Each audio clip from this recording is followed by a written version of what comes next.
அனைவருக்கும் வணக்கம். நேற்றைய தினம் சேலத்தில் தாவேகா கட்சியுடைய மாநாடு நடந்துச்சு. தலைவர் விஜய் அண்ணா ரொம்ப அழகாக பேசினாப்புல, பல விஷயங்கள் பேசினாப்புல. அவருடைய பேச்செல்லாம் கேட்டு நான் அப்படியே வியந்துட்டு மெய் சிலிர்ந்துட்டேன் அப்படியே. ஆமாம், அந்தளவுக்கு அனல் பறக்க விசில் பறக்க அவருடைய சின்ன மாதிரி அப்படி விசில் பறக்க பேசினாப்புல. ரொம்ப பிடிச்சிருந்துச்சு. அவளை இது பேசி என்னன்னா பயணம்? ஏதாவது 1% பயணம். ஏதோ கருத்து கணிப்பில் 30% 40% போடுறாங்கிறாங்க. நீங்களும் நமக்கும் அவ்வளோ இருக்குது அப்படின்னு நீங்களும் நினைக்கிறீங்க. சரி, ஓகே, இருக்கட்டும். எல்லா மக்களும் என்னுடைய தாய் திருநாடு மக்கள் தான். தமிழ்நாட்டில் இருக்க மக்கள் 8 கோடி மக்களும் என் மக்கள் தான் சொல்கிறீங்க. கண்டிப்பாக வரவேற்கிறேன். சரியானா? அந்த 8 கோடி மக்களுக்கும் நீங்கள் என்ன பண்ணீங்கன்னா ஒவ்வொரு வீடாக போய் ஒரு உதவியெலாம் பண்ண சொல்ல. கட்சி ஆரம்பித்து 3 வருஷம் ஆகுதுல்ல. ஒரு நாள் மக்களோட இறங்கி போராடி இருக்கீங்களா? இல்லை மக்களுக்கு என்ன வேணும், என்னென்ன குறைகள் போய் கேட்டீங்களா?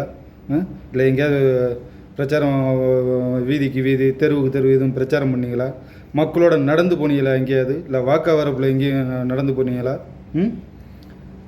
இல்லை விவசாயிகளோட போய் எதுவும் உட்காந்து பேசிக்கிட்டு இருந்தீங்களா? எதுவுமே இல்லை.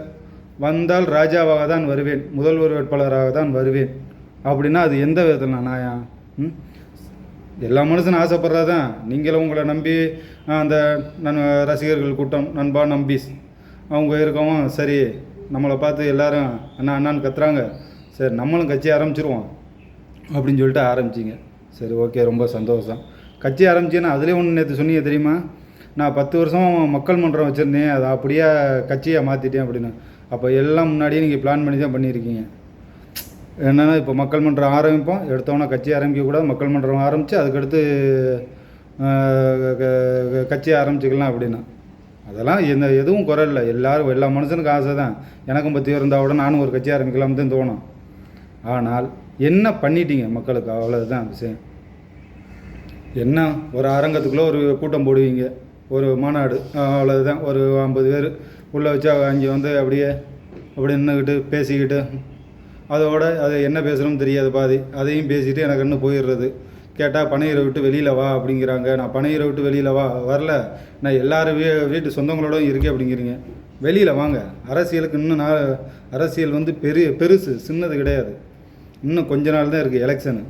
ஃபஸ்ட்டு இந்த 3 வருஷத்தில் என்ன மக்களோட நீங்கள் போய் ஒரு பிரச்சாரம் பண்ணிவிட்டீங்க? மாநாடுக்கு இது தெருவுக்கு தெரு சொல்லுங்கள். ஒன்றுமே கிடையாது.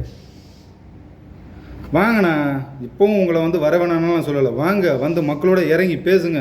நீங்களும் பெரிய ஒரு ஸ்டார் தான், ஏற்றுக்கிறோம்.